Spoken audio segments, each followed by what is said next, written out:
Hello students, कैसे हैं आप लोग। तो आज वर्ब का हम आपको थर्ड टाइप बताएंगे और वो है आपका ऑक्सिलरी वर्ब। तो स्टूडेंट्स, ये ऑक्सिलरी वर्ब क्या होते हैं। Auxiliary verbs are the verbs that act like a tense indicator and always used with helping verb। As helping verb, ये हेल्पिंग वर्ब की तरह यूज होते हैं, लेकिन इनके दो रूपों में ये दिखाई देते हैं। ऑक्सिलरी वर्ब के टू फॉर्म्स होते हैं, प्राइमरी ऑक्सिलरी और मॉडल ऑक्सिलरी। तो स्टूडेंट्स, ये प्राइमरी ऑक्सिलरी क्या होते हैं? ऐसे वर्ब्स जो मेन वर्ब के साथ हेल्पिंग वर्ब के रूप में भी काम करें और सेंटेंस में अकेले भी यूज हो सके। इनका एग्जाम्पल वर्ब टू बी से बनने वाले जितने भी वर्ब हैं, आप is, am, are, was, were, had, have,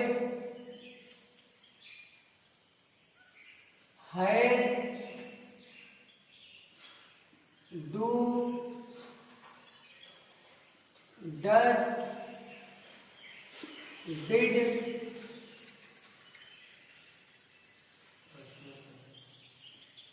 B, etcetera.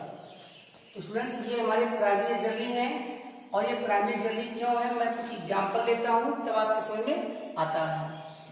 मैं लिखता हूं राम इज, यहां पे लिखता हूं राम इज। ऊपर के सेंटेंस में going to school, going to school, तो Ram is going to school. इस एग्जाम्पल में देख रहे हैं कि इज हमारा हेल्पिंग वर्ब की तरह यूज हुआ है, लेकिन Ram is a good student, Ram is a good student. इस सेंटेंस में हमारा इज मेन वर्ब की तरह यूज हुआ है, क्योंकि इसके साथ कोई और दूसरा मेन वर्ब नहीं आया है।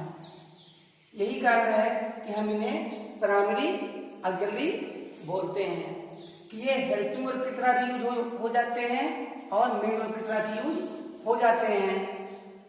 She has 4 brothers, she has 4 brothers। यहाँ पे है मेन वर्ब की तरह यूज हुआ है। तो अगर हम दूसरा एग्जाम्पल लिखें, she has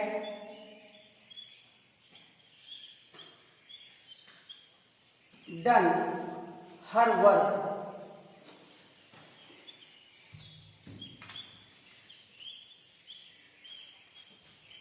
she has done her work. तो बच्चों, ये आपके समझ में आ गया होगा। इसी प्रकार से और भी एग्जाम्पल आप दे सकते हैं। He does not do any work, he does not do, ये आप देख चुके इधर लिखते हैं he does not do any work. यहाँ पे डज हमारा हेल्पिंग वर्ब की तरह वर्क कर रहा है। फिर से मैं लिखता हूं तो लिखता हूं ही डज, ये lot of work, he does ये लॉट ऑफ, ही डज ये लॉट ऑफ वर्क। इस सेंटेंस में डज मेन वर्ब की तरह यूज हुआ है। स्टूडेंट्स, ये जितने भी वर्ब का एग्जाम्पल दिए हैं, ये वर्ब हेल्पिंग वर्ब की तरह भी यूज होते हैं और तरह भी यूज होते हैं। दैट इज वाई हम इन्हें प्राइमरी ऑक्सिलरी कहते हैं। और अब स्टूडेंट्स हम बात कर लेते हैं मॉडल ऑक्सिलरी की। तो मॉडल ऑक्सिलरी कौन कौन से हैं स्टूडेंट्स, इनका क्या पहचान है, इनका क्या कैरेक्टरिस्टिक है। तो मॉडल ऑक्सिलरी हमारे will cell,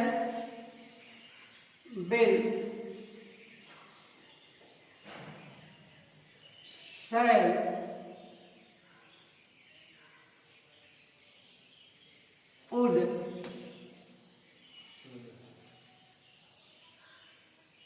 should, can, could,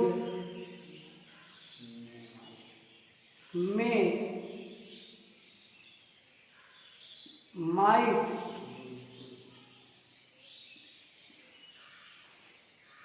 must,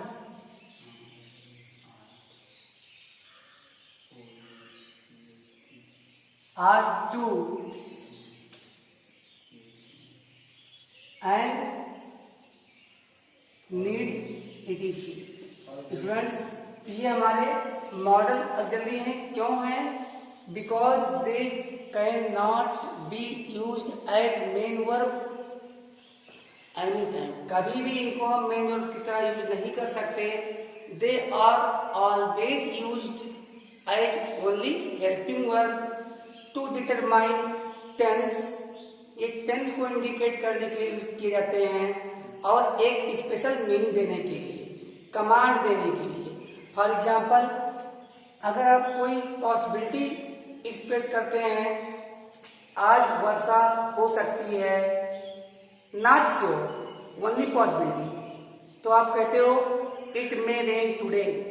फिर आप कोई क्वेश्चन सॉल्व कर सकते हो, आपको कॉन्फिडेंस है, आप बोलते हो I can solve this question, मैं यह क्वेश्चन सॉल्व कर सकता हूं।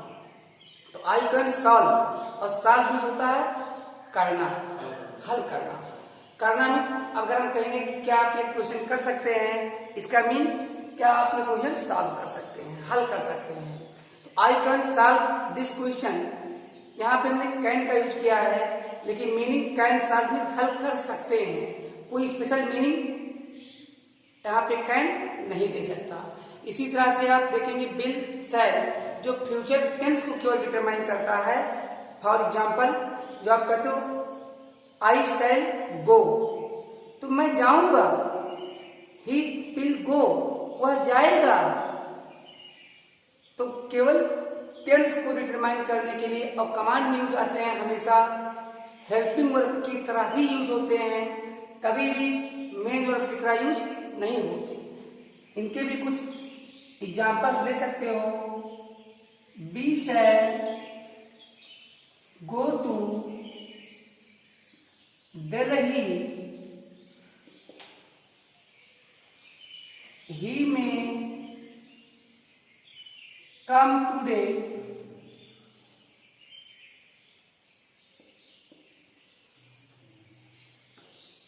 they would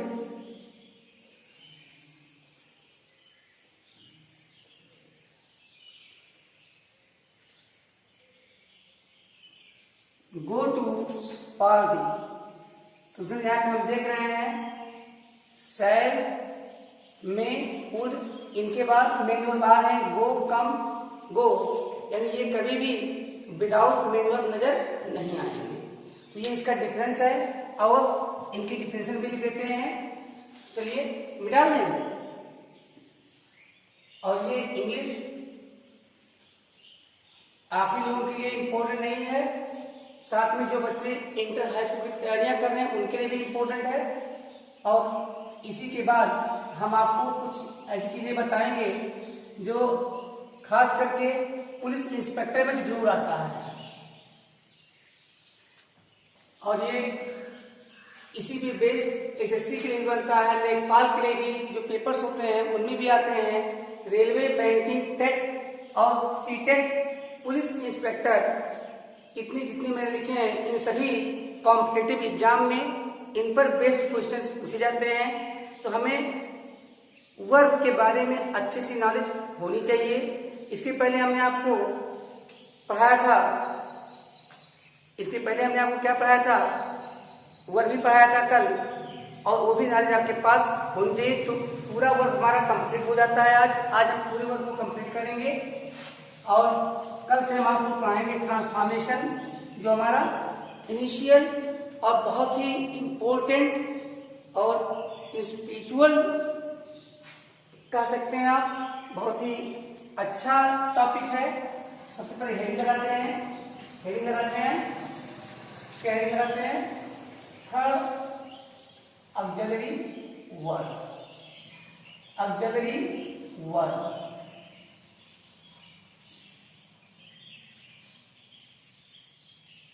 ऑक्सिलरी वर्ब की हेडिंग लगाते हैं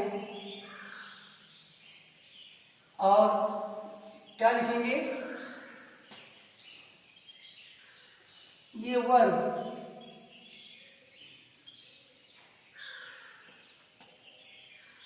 that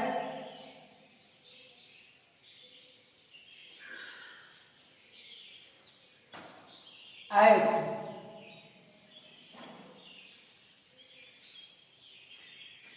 like, ये वर्ब that act like, ये हेल्पिंग वर्ब, ये helping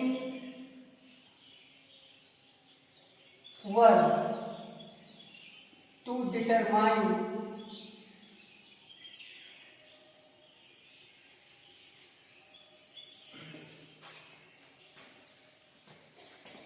to determines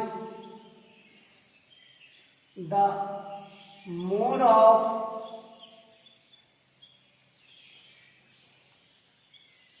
tense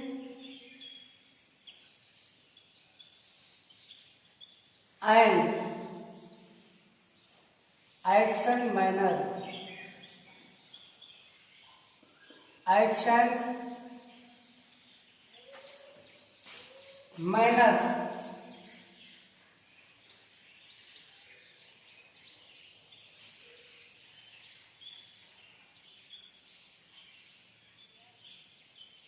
is called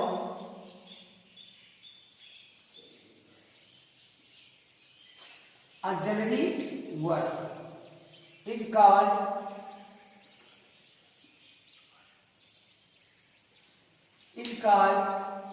auxiliary verb।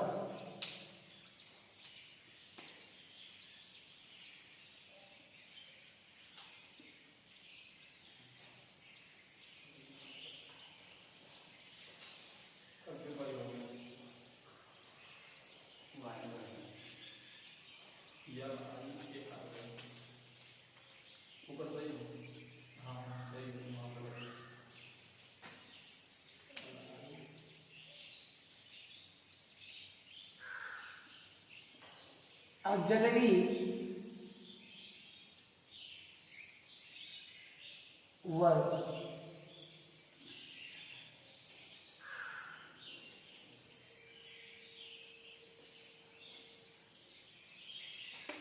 Example, तो कुछ एग्जाम्पल्स लिख देते हैं। अभी एग्जाम्पल तो हमने आपको दिया था, आपको सुनाया ही है। Is, am, are, was, were, has, have, had, do, does, did, will, shall, can, may, would, should,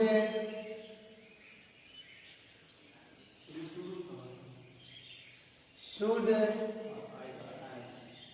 could, ये पास्ट टेंस है। बिल का पास्ट टेंस कुड होता है, शेल का पास्ट टेंस शुड होता है, कैन का पास्ट टेंस कुड होता है, और मे का पास्ट टेंस माइट होता है, और मस्ट है जो टेंस से अफेक्टिव ही नहीं होता है, यानी ये प्रेजेंट भी है पास्ट भी है। Must and ought to, ought to. फिर on the basis of, on the basis of their function, their function and auxiliary verb and auxiliary verb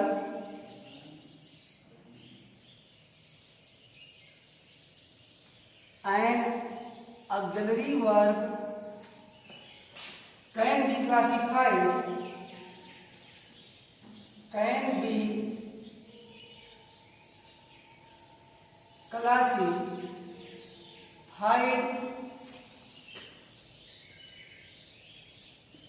into two parts,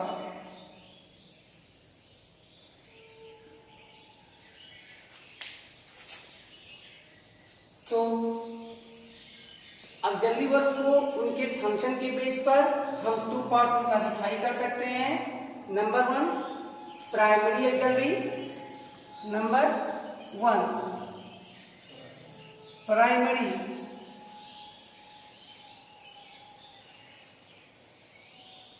auxiliary,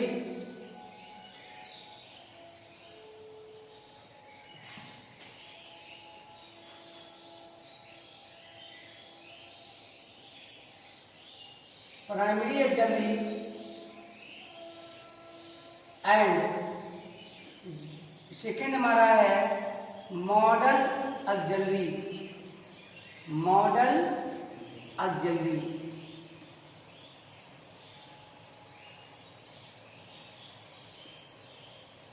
students ये आप समझ गए। On the basis of their function and auxiliary verb can be classified into two parts, primary auxiliary and model auxiliary. चलिए समझ गए हैं आप लोग। अब इसको भी मिटा दें तो अब हम लोग, अब अपन लोग पढ़ेंगे ये जो सब क्लासिफिकेशन है हमारा, सब क्लासिफिकेशन पढ़ेंगे।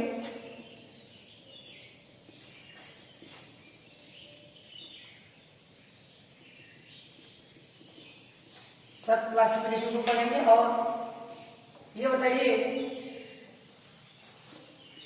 जो मॉडल ऑक्सिलरी और प्राइमरी ऑक्सिलरी हैं, इनमें डिफरेंस तो आपके समझ में अच्छी प्रकार से आ गया है ना। N auxiliary verb that can't be used as a main verb is called modal auxiliary, and an auxiliary verb that can use helping verb as well as main verb. तो हेडिंग लगाते हैं, हेडिंग लगाते हैं ये क्या लगाएंगे heading? Primary auxiliary,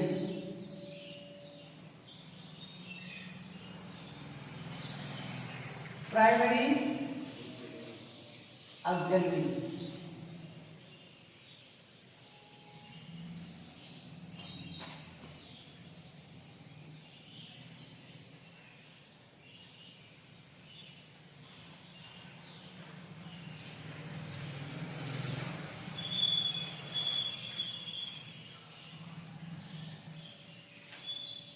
primary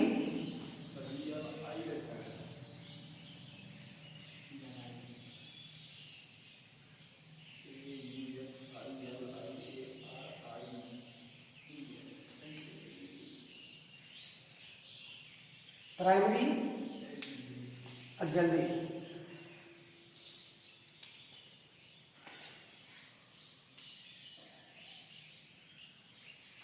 and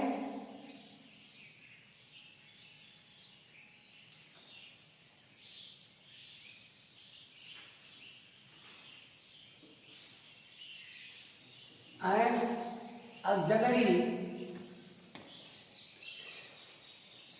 verb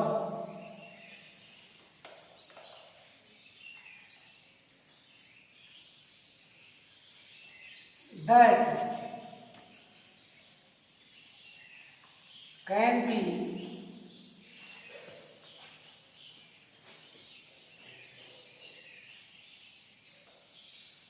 used as ये helping verb, as ये helping verb, as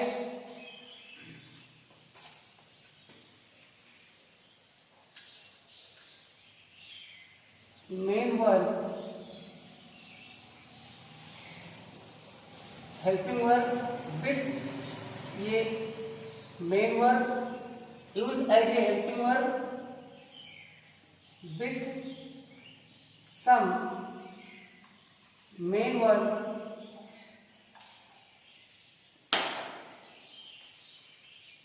with some main verb and also can be used alone, can be used alone means अकेला, as main verb without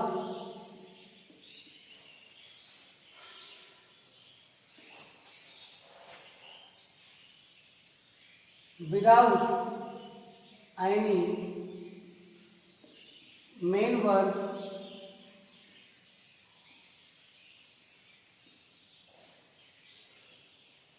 is called ये primary auxiliary, is called ये primary auxiliary.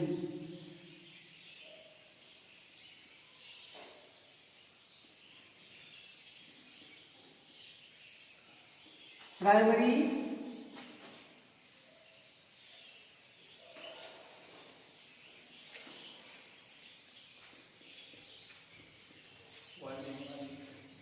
Primary auxiliary.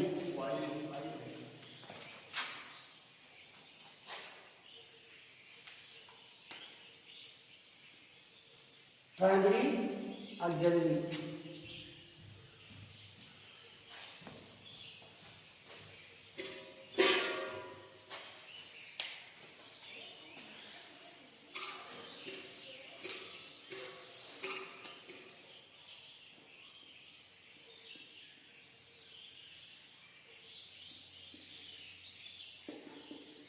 Example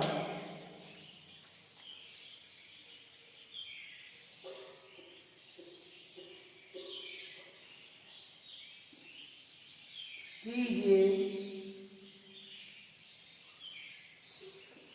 student,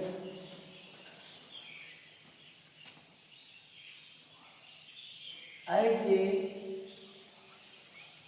main verb. यहाँ पे आपने देखा main verb की तरह use हुआ है। सेकंड लेते हैं,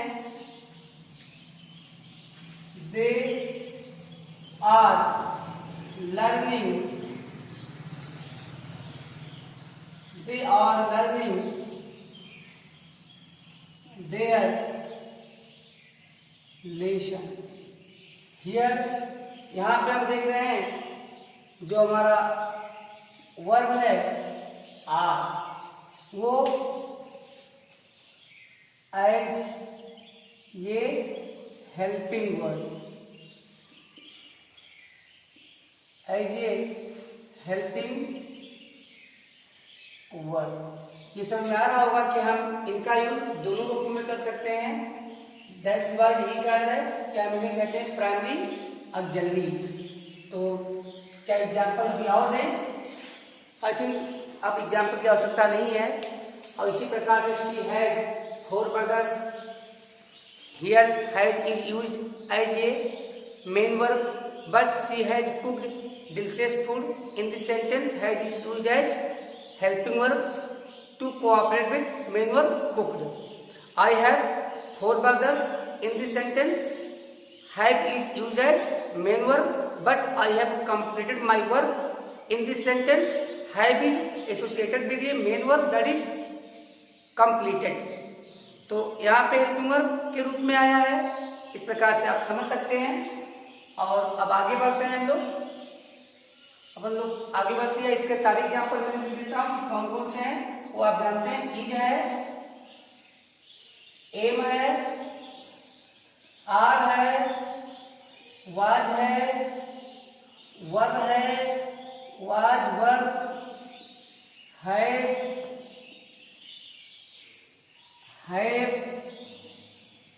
had, do, does, did,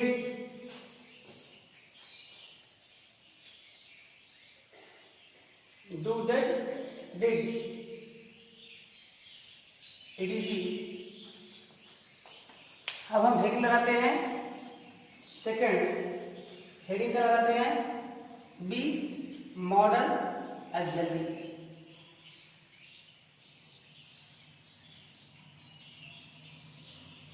model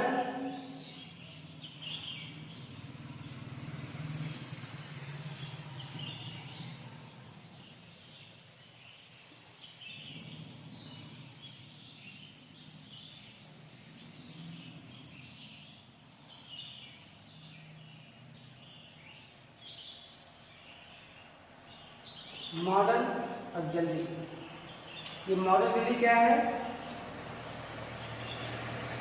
तो and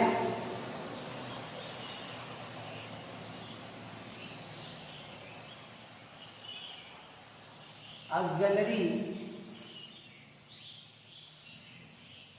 verb that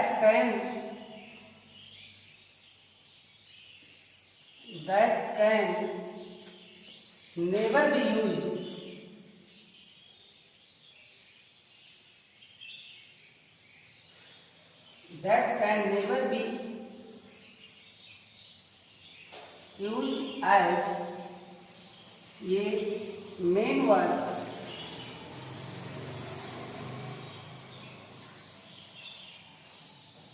but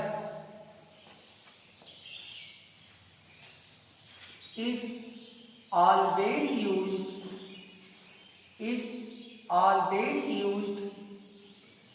as ये helping verb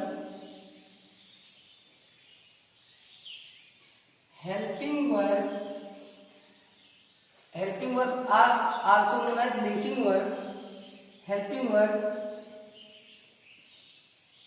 in a sentence to determine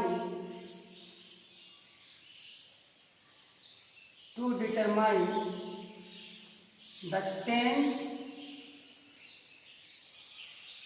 and mode of action.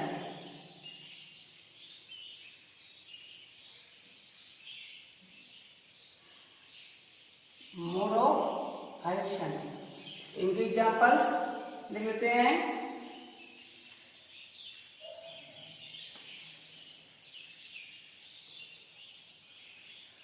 Action,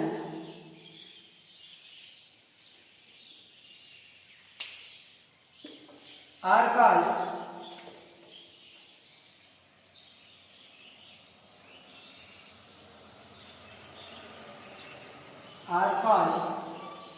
ये are called modal auxiliaries. Is called यहाँ पे हमने एन लिखा है, सिंगल बनाया, जहाँ पे is called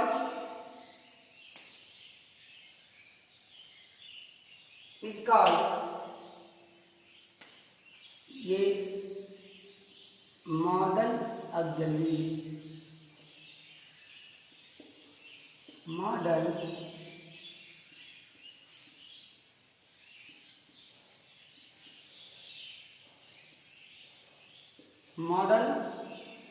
auxiliary.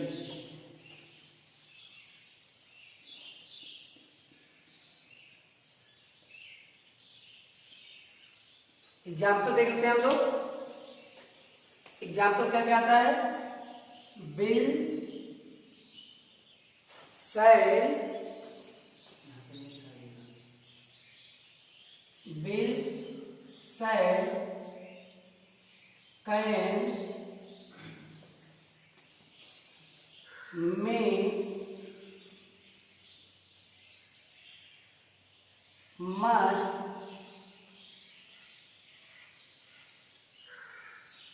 would should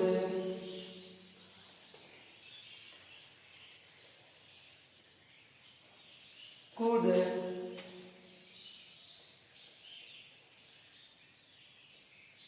might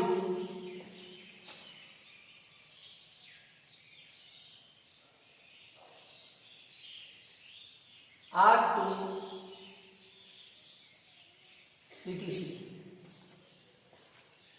तो आप लोग ये समझ लीजिए कि मॉडल जो ऑक्सिलरीज होते हैं इनकी अपनी कोई मीनिंग नहीं होती। फॉर एग्जाम्पल बिल, आप have you ever get the meaning of will? Shall, can, could, may, might, must, I think have no meaning. इनकी अपनी कोई मीनिंग नहीं होती। अगर आप किसी से आस्क करेंगे, किसी से पूछिएगा ना कि बिल मीन्स क्या होता है, वो बोले गा गीगे। अभी गा गीगे क्या होता है? सेल मीन्स क्या होता है? गा गीगे। अगर आप आस्क करोगे कि भाई बताइए हमको ये वुड और शुड की मीनिंग क्या होती है, वो बोलेगा पास्ट में गा गीगे, पास्ट में गा गीगे। क्या इसकी कोई मीनिंग समझ में आती है? मुझे नहीं लगता कि इसकी कोई मीनिंग समझ में आती होगी। Same way if someone is asked about the meaning of can and मे, अगर किसी से पूछा जाता है कि कैन और मे की क्या मीनिंग होती है, तो वो बताता है सकना, सकना। भाई वह सकता है, सकता है think there is no complete action. सकना कोई कंप्लीट एक्शन ही नहीं है। अगर हम किसी एक्शन के साथ उसको जोड़ेंगे तो वह उस पर्सन या उस ऑब्जेक्ट की कैपेसिटी को बताएगी। फॉर एग्जाम्पल, वह पी सकता है, कैन ड्रिंक, मे ड्रिंक। वह लिख सकता है, कैन राइट, मे राइट। जा सकता है, कैन गो, मे गो। आ सकता है, आ सकता है, can come, may come, etc। तो मुझे लगता है कि ये हमारा मॉडल जल्दी भी कंप्लीट हो चुका है। अब हम पढ़ते हैं अगले और लास्ट टाइप की तरफ, that is the phrasal verb. तो फ्रेजल वर्ब क्या होता है? हमने आपको एक्सप्लेन किया था कि जब when a verb is followed by a preposition as a suffix, its meaning changes from the verb actual meaning and it is said to be phrasal verb, because what is phrase? The group of words। तो group के word को हम phrase बोलते हैं। अब आप समझ सकते हैं फ्रेज क्या होता है। फ्रेज क्या होता है? Finite verb plus preposition, finite verb plus preposition. तो स्टूडेंट्स हेडिंग लगाते हैं फ्रेजल वर्ब। फ्रेजल वर्ब हमारा फोर्थ टाइप क्या है? Phrasal verb.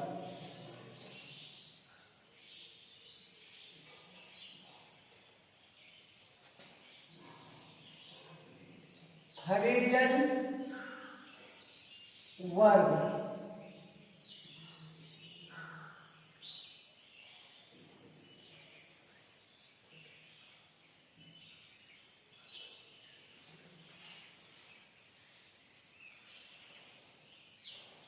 फ्रेजल वर्ब, ये फ्रेजल वर्ब क्या होते हैं?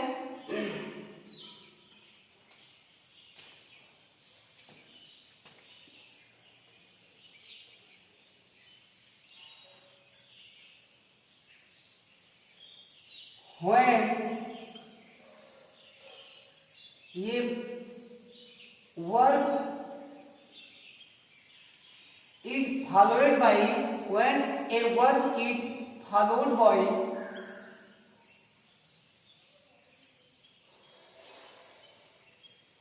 when a verb is followed by some preposition,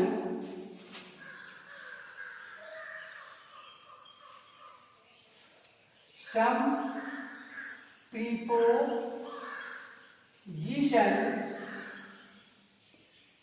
as suffix,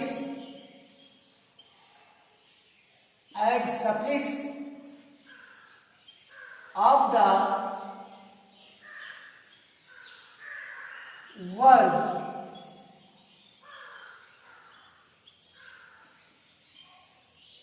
its meaning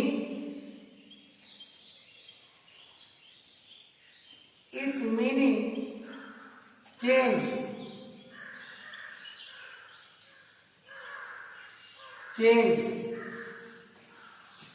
and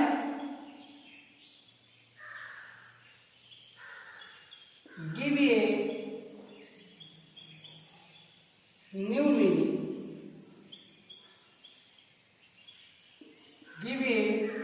new meaning, such verb is ये verb is said to be phrasal verb. क्या बोलते हैं इसे? Phrasal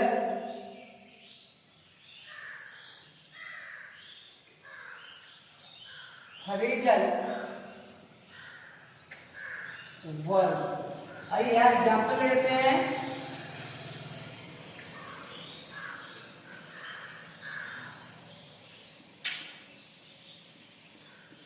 example ले लेते हैं give up,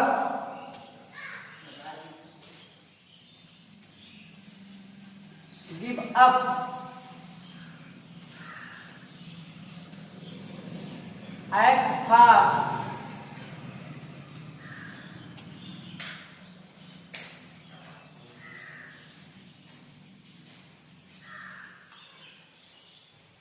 look after,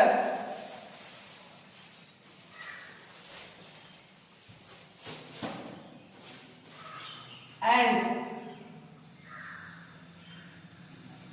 break into।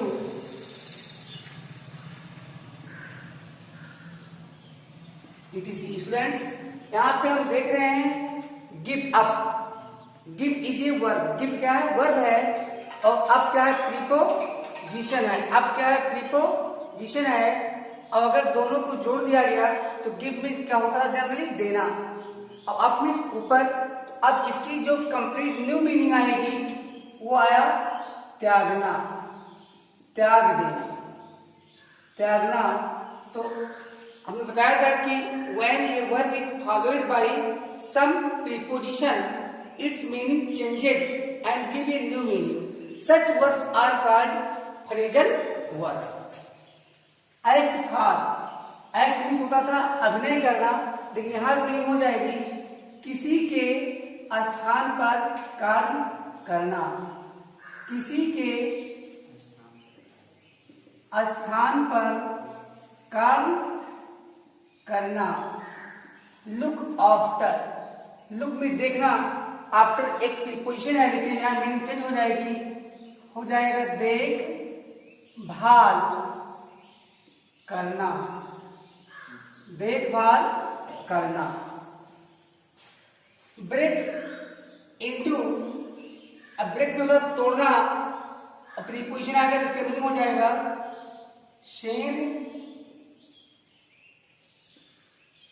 लगाना, Shane लगाना। तो ये आपके समझ में आ चुका होगा।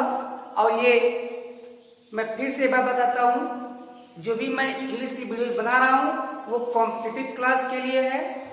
हमारे वीडियोस को आप कंटिन्यू देख करके और विद इन 20 डेज आप SSC, TET, super TET, C TET, लेखपाल, बैंकिंग और पुलिस भर्ती, अदर एग्जाम्स लाइक बीडीओ और एडीओ पंचायत का भी परीक्षा आसानी से समझ सकते हैं। तो थैंक यू वेरी मच।